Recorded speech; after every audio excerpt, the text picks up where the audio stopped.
Shalom dan salam sejahtera kepada saudara-saudari yang saya kasih dalam nama Tuhan Yesus Kristus. Bertemu lagi kita dalam renungan firman Tuhan. Pada hari ini saya akan membacakan kepada kita satu teks firman Tuhan yang terdapat dalam surat Paulus kepada jemaat di Galatia ayat 2, pasal yang kedua ayat ke-20e. Galatia 2 ayat ke-20e berkata seperti demikian, "Namun aku hidup, tetapi bukan lagi aku sendiri yang hidup, melainkan Kristus yang hidup di dalam aku." Itulah bunyi firman Tuhan dalam Galatia 2 ayat ke-20e di sana. Saudara yang saya kasih dalam nama Tuhan Yesus Kristus, dan tema yang menjadi renungan singkat pada hari ini adalah bukan aku sendiri lagi yang hidup. Ya.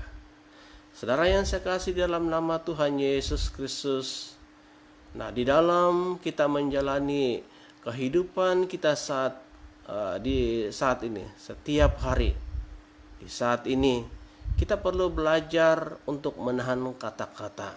Ya. Kita perlu belajar menahan langkah dan menahan diri supaya kita dapat mengerti apa yang orang lain rasakan. Sebab hidup di dunia ini bukan hanya soal yang saya rasa, saya mengerti, atau yang saya pikir, atau yang saya mahukan. Tetapi hidup di dunia ini, saudaraku, adalah soal bagaimana kita belajar merasakan, memikirkan, dan memahami orang lain. Dan demikitu juga dengan kehidupan kekristenan kita. Ya. Nah,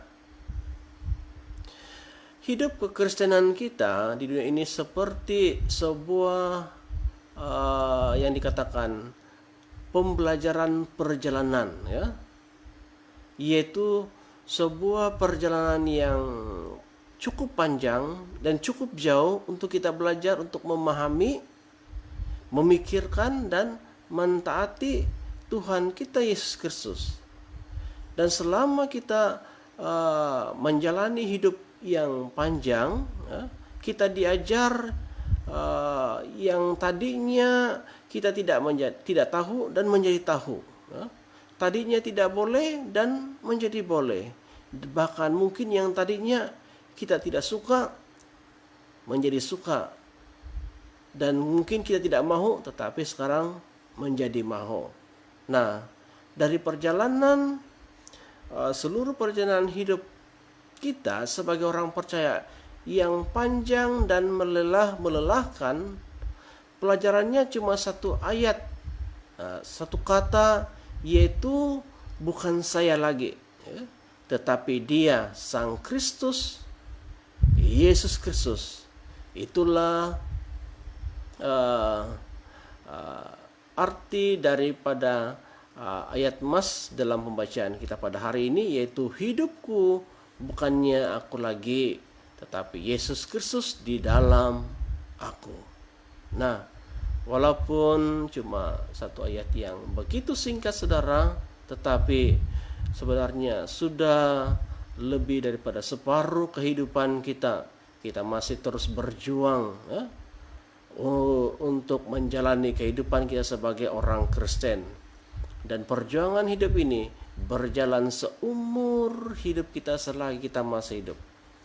Memang tidak mudah untuk kita jalani kehidupannya, ya, sebab perlu komitmen, kita perlu konsisten hari lepas hari, dan ada harga yang harus kita bayar.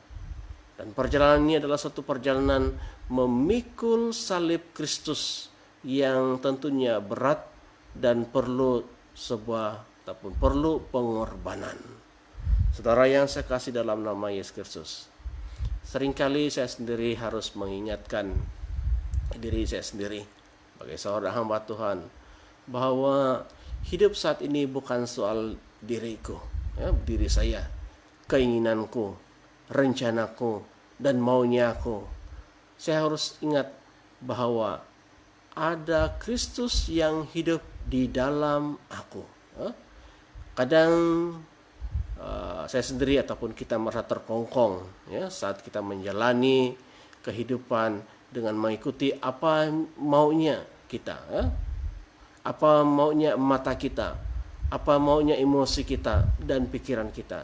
Tetapi kita harus ingat ya, dan saya sendiri harus memberi keputusan yang tepat, sebab segala rencana, segala putusan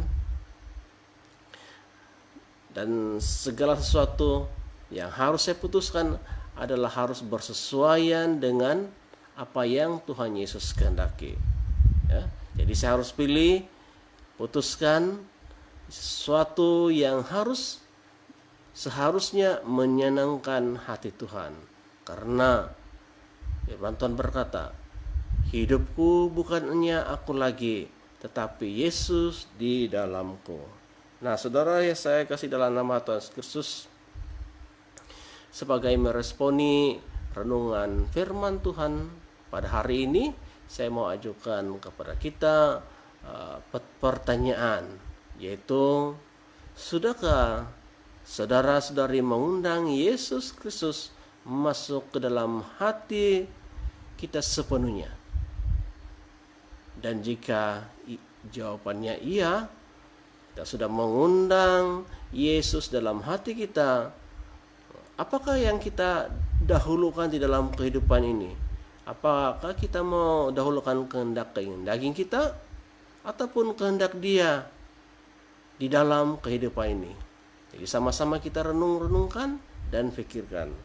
Jadi saudaraku yang saya kasih dalam nama Tuhan Yesus Kristus, terima kasih atas kesetiaan kita mendengarkan renungan firman Tuhan sesingkat yang ada pada hari ini.